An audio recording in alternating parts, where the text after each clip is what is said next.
The node module represents the functionality around content and content types. So a lot of the specific permissions that you'll need to give a user to edit a particular content type or manipulate a piece of content will appear under this section. Let's go ahead and go down the list. Bypass content access control. What this permission does, and you can read the description to learn a little bit about it, is give the user the ability to view, edit, delete, basically administer any content regardless of the specific granular settings that we set below. So below we have the ability to set permission on specific content types.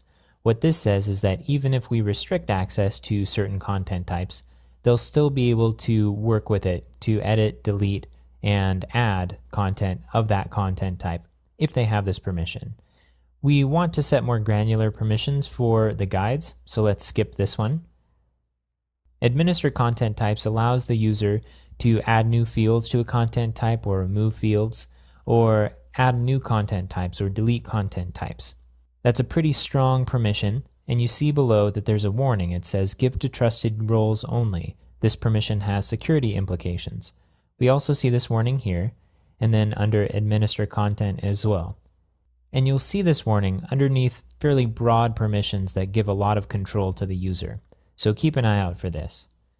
We also don't need them to be able to administer content. We simply want them to be able to administer a certain content type. Access the content overview page. This permission allows the user to go to the Find Content section that we see up in the shortcut bar, or if we click on Content, and be able to filter out specific types of content and find a piece of content. Now, because all of the tours are going to be listed on the calendar page, we don't really need to give them any additional permissions for administration pages. The ability to view published content is something we want everybody to have. So you see that both anonymous users and authenticated users have this checked. And because the authenticated user has this role checked, it means that any user with any role will also have this permission simply because they have a user account. And so these are checked and they're grayed out because you can't change this option. If we clicked this under authenticated user, we then have the ability to set the checkboxes for administrator and guide roles. But let's go ahead and leave it checked. The ability to view own unpublished content allows the user to create unpublished content that maybe isn't ready for the live site yet, but be able to edit it. Let's go ahead and check this because we'd like our guides to be able to take their time in constructing content. View content revisions. At this point, we haven't integrated revisions with our workflow yet, so we'll go ahead and skip this, as well as revert content revisions and delete content revisions as well. And we'll come back to revisions at a later time. I'm going to keep scrolling down.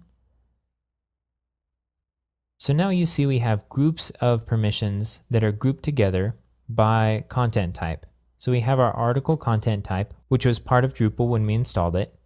We have our guide content type, which we created ourselves, our basic page, and if we scroll down, we'd also see the tour content type.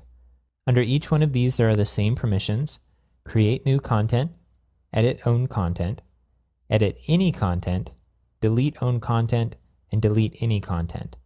So the basic idea here is that sometimes you want to give users the ability to add, edit, and delete their own content, but not other people's content. And sometimes you want to give users the administrative ability to manage all content of a certain content type. For our guides, we want them to be able to work with their own content, but we don't really want them to mess with anybody else's. Also, we don't really need them to be able to edit articles because we're not using the article content type, at least not yet. Guides, because the guides are created by the administrator, or basic pages. So all we really want them to be able to do is work with the tour content type. So I'm going to scroll down. And next to tour, let's go ahead and check next to create new content. Going to scroll over here to guide and check that. We want them to be able to edit their own content once they've created it. So let's go ahead and check that as well. We don't want them to be able to edit any content, so we'll skip that one. We would like them to be able to delete their own content, so let's go ahead and check that one. and we don't want them to be able to delete any content either. Okay, so that takes care of our specific permissions to allow the guides to work with tour content, but keep them compartmentalized so they work with only their own content. Let's go ahead and explore the rest of the permissions. I'm going to scroll down. We have the overlay module, which we haven't covered yet, so we'll skip that. We have the path module, and typically, if we're not allowing the user to administer content types, we're typically not going to want them to administer URL aliases or create aliases either. So let's go ahead and leave those unchecked. Same with path auto.